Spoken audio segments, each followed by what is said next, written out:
Hi guys, so this is Kokoy of Laking Davao, and ngayon nga ay nandito tayo sa may Torres, between dito sa compound ng Davao Convention Trade Center, no? Na kung saan ay susubukan naman natin ang Mojo Ting dito sa Davao City. So I'm so excited with this, guys. Yun lang yung yung resto. So yeah, I'm so excited. And by the way guys, kung nakikita nyo dito yung palibot, as you can see, talaga pinalilibutan tayo ng pagkain dito. So pero isa lang yung resto na pupuntahan natin. So are you excited? Because I am excited. So tara, mga onta, let's go.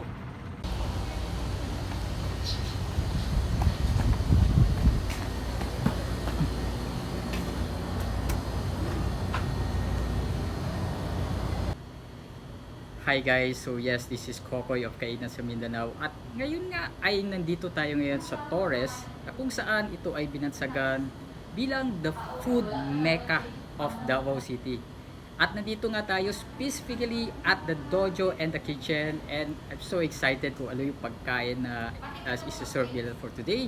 It's 1:30 PM and it's kind of late lunch, but I know this will be a worth na late lunch, no? Kasi marami akong naririnig that this place got one of the best chicken dito sa Davao City. So are you excited na guys? Ako excited na, so tara mga onta.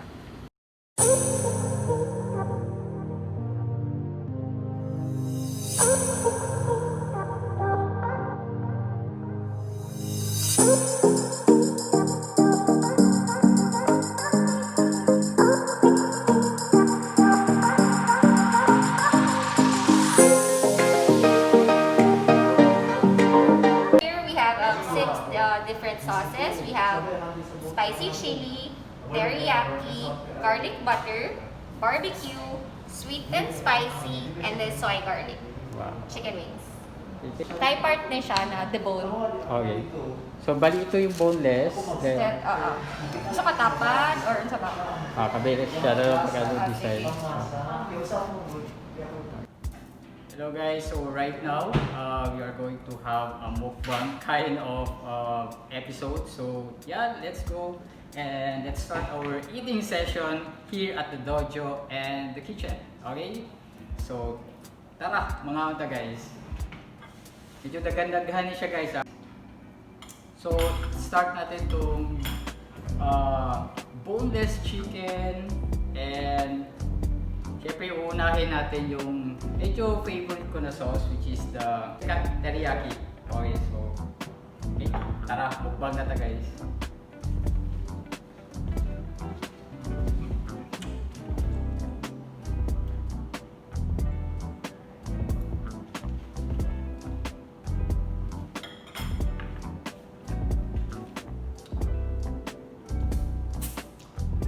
And this is the, sagay siya? Pork chips, crispy pork chips. Crispy Pork chips lang. So, lalagay ko na lang sa description below yung mga different kinds of sauce, which is ito yung specialty nila here sa dojo. So, try natin itong isa.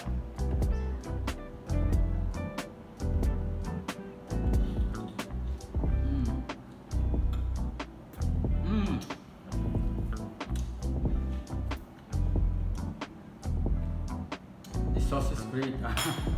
To be fair, ito masarap na sauce to. Hindi ko lang alam yung pangalan. Anong pangalan ito? Garlic butter, sir. Okay, so ito yata yung pinapaborito, yung Bestseller din namin yan, sir. Bestseller namin. ay, itong sauce ito. So, kaya pala. Kasi tingnan nyo guys, hindi ko alam na bestseller. Kasi napakasarap na talaga. Talagang na-maximize niya yung sarap ng meat because of this sauce. Ganyan talaga yung concept ng food restaurant na to. Super sarap.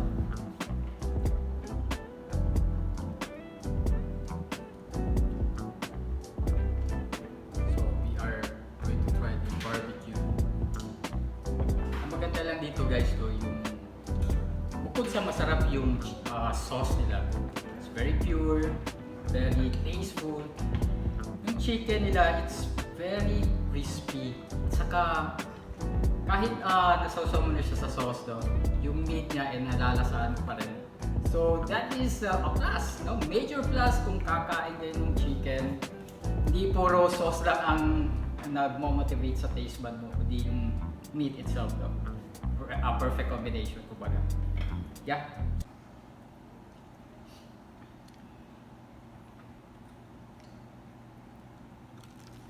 Wala ka na ba sa sir? Oo, nakakalo po. Okay. Sige.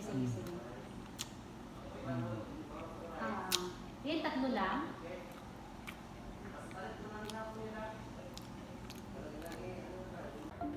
Yeah. So, kain na naman tayo ulit. Sana nandito kayo guys, no? Medyo marami-rami tayo dito. So, the barbecue sauce is ito. Barbecue sauce, boss. This what? Soy garlic. Soy garlic. So, una natin itong soy garlic. Medyo hindi pa tayo expert dito sa mga ano. But this one is the teriyaki. Sweet and spicy. And where's the teriyaki? Ito. Ito. Okay. So this one. Hello guys! So sobrang ganda ng aming experience sa The Dojo in the kitchen. And nalimutan kong gumawa ng outro. But right now for the verdict guys, yes, definitely it's really one of the best chicken restaurant here in Davao City. Talagang sulit na sulit. Yung chicken nila guys, it's so tender and it's so juicy. I-add mo pa yung 8 mouth-watering sauces. Talaga yung combination na ito is perfect for your family and for your friends. And of course, for the group meetings or ano pa man, best for pika-pika. And as you can see, kung madali kayong maumay, they also have a fruit carbonated drink, no? Because wala silang soft drinks, meron silang watermelon flavor and lemonade. So for more information guys, meron akong nilagay na link sa ibaba. Click that guys because nandyan yung prices and menu. And wag niyong kalimutang mag-subscribe because every week guys, meron tayong talagang fresh na video episode about food escapade here in Davao City and of course pagtapos ng pandemic dito sa buong Mindanao. So thank you so much guys. This is Kokoy of Kain sa Mindanao is now signing off. Yung ginagawa sa takoyaki. Pwede. Sa mga mahalap makay. Masyado ba?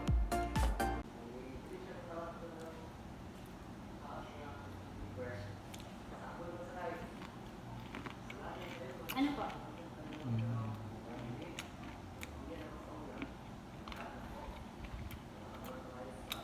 Like siomai, wrap, milk